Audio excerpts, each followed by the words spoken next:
pas-pasan buat saya itu bukan pas-pasan arti kurang. Artinya gini, pas perlu, pas ada. Saya nggak pernah dengar kalimat. Dan tadi pagi dia SMS saya lagi, karena dia dengar di khotbah yang lain, dia tanya lagi. Jadi saudara, modal kita cuma satu, percaya saja. Amin. Nggak ada yang lain, cuma percaya. Ya, saya lanjutkan. Percaya apa? Nah, ini masalahnya. Enggak sekedar percaya. Maaf, kalau kita di Jawa ketemu tukang-tukang becak, kita tanya, Bapak percaya Tuhan enggak? Jawabannya apa? Percaya. Nah, apakah percaya seperti itu? Jelas tidak. Percaya apa? Ini dia. Saya ulangi, karena kita percaya kepada Dia yang telah membangkitkan Yesus, Tuhan kita, dari antara orang mati. Nah, bedanya di sini. Waktu ayat ini ditulis untuk kita, Tuhan Yesus sudah mati dan bangkit atau belum? Nah, ini waktu ditulis ini loh. Sudah. Ini Paulus yang nulis kok. Tapi iman yang kita harus miliki bukan iman setelah Paulus nulis surat ini. Tapi ini bicara tentang Abraham. Nah, di kitab Kejadian tidak dituliskan apa alasan Abraham berani menyerahkan Ishak. Saudara, apa saja yang kita buat dengan alasan ya. Satu kali ada orang tanya kepada saya, pernahkah Pak Daniel ngitung kira-kira kalau Pak Daniel itu nggak nyekolahkan orang-orang itu, berapa kekayaan Bapak? Saya bilang 0. Loh, kok bisa 0? Justru kalau nggak ada orang-orang itu, saya nggak dapat duit. Karena Tuhan pikir ngapain ngasih banyak-banyak yang dipakai? Betul tidak? Ngerti sekarang? Nah, maka itu kalau saya melangkah sesuatu apa saja, temukan motivasinya apa. Untuk apa? Bukan untuk kami. Bukan untuk kami. Seperti saudara, saya pernah saksi kepada saudara, saya tuh bolak-balik ke luar negeri. Kalau saya di negara apa saja diajak shopping orang, saya bilang nggak ada batik, mau shopping apa? Kalau luar negeri ada batik, ayo shopping. Ngerti nggak ya maksud itu? Maka itu saudara belajarlah.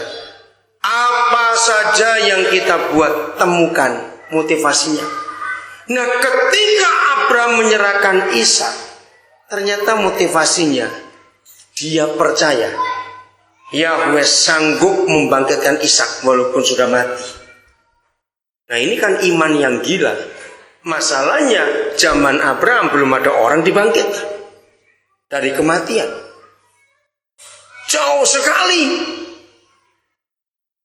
Maka itu mari kita tanya, percaya kita kepada Bapa di surga di dalam nama Yesus, percaya yang bagaimana?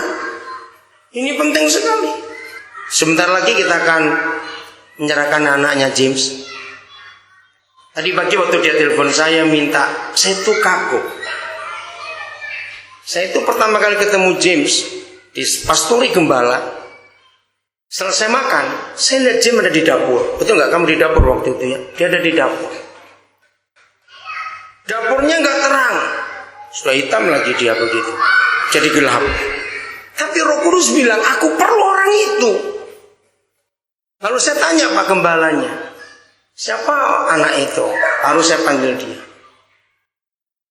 Kalau saya ingat itu kembali lagi ke belakang, luar biasa. Sekarang Tuhan sudah berikan dia seorang anak.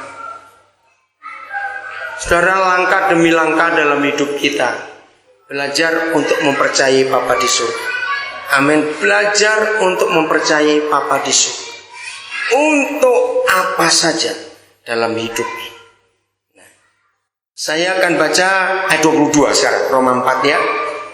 Jadi belajar punya motivasi. Mengapa Abraham berani menyerahkan Ishak? Karena motivasinya, dia percaya Yahweh sanggup membangkitkan Ishak walaupun sudah mati.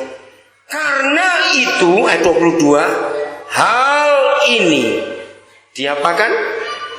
Diperhitungkan kepadanya sebagai kebenaran. Nanti pulang renungkan lagi.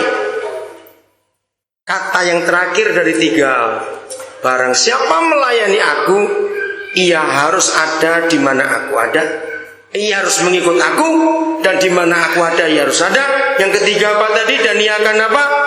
Dihormati oleh Bapa. Renungkan. Kalau sampai Papa di surga menghormati kita, ada nggak setan goblok dan setan nekat berani ngusik kita? Cepat jawab. Ada nggak setan goblok dan setan nekat berani mengusik kita? Tahu kata ngusik? Mengganggu kita, ada tidak? Nggak ada. Bayangkan, yang goblok dan yang nekat aja nggak ada, apalagi yang pintar. Lebih nggak ada lagi. Kalau kita dihormati oleh Bapa, maka itu jujurlah saudara.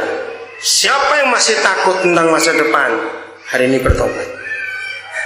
Jangan pernah takut masa depan. Kata ini loh, diperhitungkan kepadanya sebagai kebenaran. Ayat 20. Tetapi terhadap janji Tuhan ia tidak bimbang karena ketidakpercayaan. Malah ia diperkuat dalam imannya dan ia memuliakan Tuhan. Dengan penuh apa? Keyakinan. Ada nggak ini dalam hati kita? Penuh keyakinan ada atau tidak? Ini penting. Penuh keyakinan atas hidup kita, bukan dibuat-buat. Kalau kita kenal Papa di surga, kita akan punya penuh keyakinan. Amin. Dengan penuh keyakinan bahwa Tuhan berkuasa untuk melaksanakan apa yang telah Ia janjikan. Kiranya firman ini sungguh-sungguh memotivasi semua kita, anak-anak yang ngomong-ngomong di belakang, ya Milianus, memotivasi kita mulai hari ini untuk mempercayai dan mengandalkan Bapa di surga. Amin. Supaya kasih Tuhan itu melimpah atas kita. Saudara belajar untuk berani memberi dorongan buat orang-orang di sekitar kita.